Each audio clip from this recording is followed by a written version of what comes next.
6 दिसंबर 1992 वह ऐतिहासिक दिन जो हिंदुओं के अतुलनीय शौर्य का साक्षी बना, जब पवित्रता की छाती पर आ जमी बर्बरता को उखाड़ फेंका गया, जब ध्वंस हुआ दुष्टता का और न्याय की पुनर्स्थापना हुई। शौर्य दिवस, जब मोक्षदायिनी अयोध्या परवस्ता से मुक्त हुई।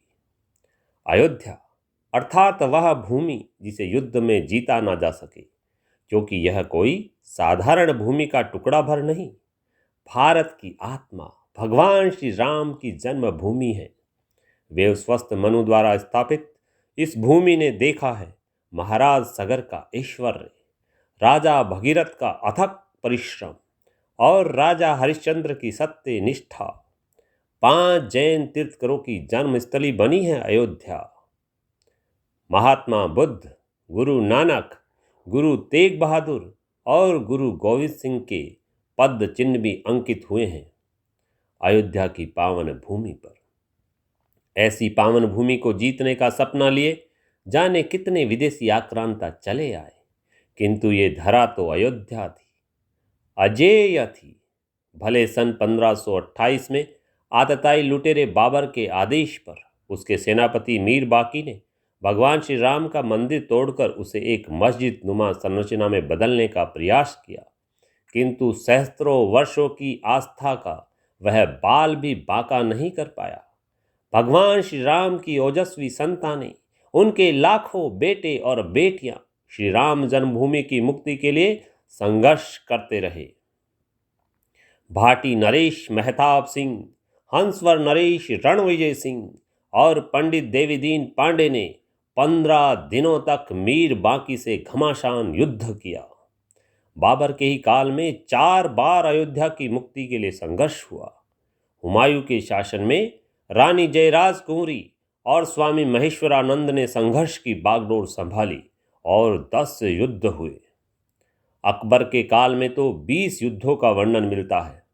थक हार कर अकबर ने उस स्थान पर हिंदुओं को एक चबूतरा बनाने और वहां पूजा करने से रोकना बंद कर दिया। दुर्भाग्य से उसकी इस पराजय को कतिपय इतिहासकारों द्वारा उदारता के रूप में प्रचारित किया जाता रहा है। औरंगजेब के काल में संघर्ष और तीव्र हो उठा। कुल 30 से अधिक युद्ध हुए। बाबा वैष्णवदास, गोपाल सिंह, ठाकुर जगदम्बा सिंह के सामने मुगलों को लोहे के चने चबाने पड़े। कई मुस्लिम शासक आए और गए, किंतु श्री राम जन्मभूमि पर पूरी तरह कब्जा नहीं कर पाए। अंग्रेजी शासन से भारत मुक्त हुआ तो हमारे मान बिंदुओं अर्थात सोमनाथ, अयोध्या, काशी विश्वनाथ तथा मथुरा स्थित श्री कृष्ण जन्मभूमि को बर्बर आक्रांताओं के विध्वंस चिन्हों से मुक्त कर पुनः प्रतिष्ठित करने की मांग उठी। देश के प्रथम राष्ट्रपति डॉक्टर राजेंद्र प्रसाद और गृह मंत्री सरदार वल्लभ भाई पटेल की निष्ठा के चलते भारत के जन जन ने मिलकर सोमनाथ को पुनः खड़ा कर दिया। श्री राम जन्मभूमि को लेकर संघर्ष जारी था। तभी 23 दिसंबर 1949 को जन्मभूमि के गर्भगृह में अचानक भगवान श्री राम की मूर्ति प्रकट हो गई।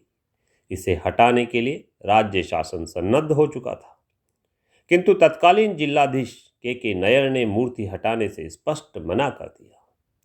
परमहंस रामचंद्र दास के परिवार से भगवान राम के नित्य पूजन और भोग की व्यवस्था हुई। 80 का दशक आते आते हिंदुओं के मन मस्तिष्क में श्री राम जन्मभूमि की मुक्ति और भव्य श्री राम मंदिर निर्माण का संकल्प दृढ़ होता गया। 1984 से देश भर में संत सम्मेलन और रथ यात्राओं का आयोजन होने लगा। न्याय की मांग को देखते हुए 1 फरवरी 1986 को तत्कालीन जिला न्यायाधीश के.एम. पांडेय ने परिसर में लगे ताले खोलने का आदेश दिया। हिंदू समाज में नया उत्साह आ गया। श्री राम मंदिर के स्थापत्य पर विचार होने लगा। भारत ही नहीं, विश्व भर के हिंदुओं ने श्री राम मंदिर के लिए ईंटें भेजना प्रारंभ कर दिया, जिन्हें नाम मिला रामशिला। श्रीलंका इत्यादि देशों के बौद्ध अनुयायियों ने भी श्री राम शिलाएं भेजी। 10 नवंबर 1989 को अनुसूचित जाति के कामेश्वर चौपाल के हाथों मंदिर का शिलान्यास हुआ।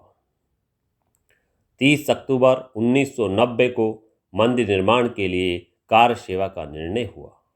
तभी उत्तर प्रदेश के तत्कालीन मुख्यमंत्री मुलायम सिंह यादव ने अयोध्या में परिंदा भी पर नहीं मार सकता ऐसी अहंकारी घोषणा कर दी। हिंदू समाज ने इसे चुनौती के रूप में लिया और हर गांव, नगर, कस्बे से श्री राम भक्तों के जत्थे अयोध्या जी पहुंचने लगे।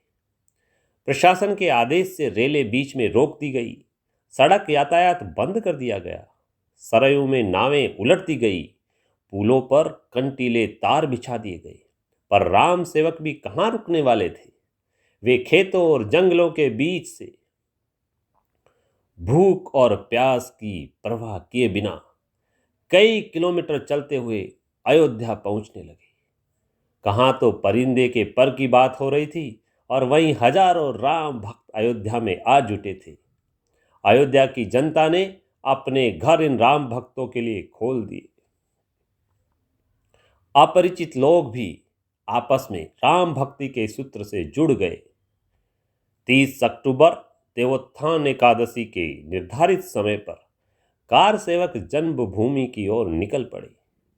पुलिस की बस लेकर सारे बैरियर तोड़ता हुआ कोई राम सेवक चला आया और ढांचे के गुंबद पर भगवा ध्वज लहराने लगा।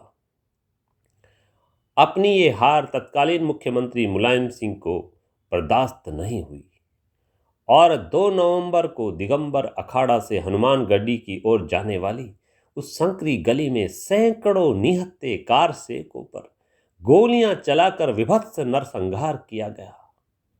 इन बलिदानियों में राजस्थान के हुतात्मा प्रोफेसर महेंद्रनाथ अरोड़ा, युवा सेठाराम परिहार और कोठारी बंधुओं के नाम से विख्यात हुए सगे भाई राम कोठारी और शरद कोठारी भी थे। इस जघन्य नरसंहार से हिंदू समाज धधक उठा। 4 अप्रैल 1991 को दिल्ली के बोट क्लब पर सार्वजनिक सभा का आयोजन हुआ। देश के कोने कोने से लाखों हिंदू इसमें आ जुटे। इसी बीच न्यायालय में हिंदुओं द्वारा बार बार उदारता दिखाने के बावजूद मुस्लिम पक्षकार अपनी ही बातों से मुकरते रहे। हिंदुओं के धैर्य की परीक्षा हो रही थी। अब 1992 में आयोजित धर्म संसद ने 6 दिसंबर को कार सेवा का निर्णय ले लिया। आंदोलन का नेतृत्व संत समाज के हाथों में था। विश्व हिंदू परिषद के अध्यक्ष अशोक सिंघल युवाओं में उत्साह भर रहे थे। राष्ट्रीय स्वयंसेवक संघ के कई कार्यकर्ता तथा हजारों स्वयंसेवक अनुशासित होकर व्यवस्थाओं में जुटे थे। इस समय उत्तर प्रदेश में सरकार बदल चुकी थी। तत्कालीन मुख्यमंत्री कल्याण सिंह स्वयं भगवान राम के भक्त थे। उन्होंने केंद्र सरकार को आगाह कर दिया कि चाहे जो हो जाए वे निर्दोष राम भक्तों पर गोली नहीं चलने देंगे। देश भर से आए लाखों हिंदुओं से अयोध्या भर गई। जगह जगह कीर्तन व जगराते करते हुए हिंदू न्यायालय से न्याय की प्रतीक्षा कर रहे थे। 6 दिसंबर के सूर्योदय के साथ ही कार सेवक जन्मभूमि की ओर बढ़ चले। दोपहर आते आते हिंदू समाज का धैर्य समाप्त होने लगा और बैरिकेड को तोड़ते हुए कई युवा ढांचे पर चढ़ गए। उनके प्रहारों से जर्जर हो चुकी पुरानी दीवारें भरभरा कर गिर पड़ी। कुछ ही घंटों में 3 बड़े बड़े गुंबद साफ कर दिए गए। श्री राम जन्मभूमि सदा के लिए मुक्त हो चुकी थी। मलबे में कई ऐसे नक्काशीदार पत्थर और शिलालेख मिले जो उस स्थल को श्री राम मंदिर सिद्ध करने में सहायक बने। 8 दिसंबर 1992 की प्रातःकाल केंद्रीय सुरक्षा बलों ने संपूर्ण श्री राम जन्मभूमि परिसर अपने अधिकार में ले लिया। तब तक कार सेवक रात दिन परिश्रम करके श्री रामलला के लिए त्रिपाल का एक अस्थायी मंदिर का निर्माण कर चुके थे। इसके बाद के लगभग 3 दशक भव्य श्री राम मंदिर के लिए संघर्ष में बीते। सन 2003 में भारतीय पुरातत्व सर्वेक्षण विभाग की शोध रिपोर्ट ने भी यह सिद्ध कर दिया कि ढांचे के नीचे भूमि की कई परतों में प्राचीन हिंदू स्थापत्य के चिन्ह हैं। इस रिपोर्ट के कारण खलबली मच गई। मुस्लिम पक्ष ने उत्खनन रिपोर्ट को रद्द किए जाने की मांग की, किंतु सत्य को पराजित करना असंभव था। 9 नवंबर 2019 को माननीय सर्वोच्च न्यायालय ने सभी साक्ष्यों के आधार पर श्री राम मंदिर के पक्ष में निर्णय दिया। इस निर्णय से संपूर्ण भारत श्रद्धा और विश्वास से भर उठा।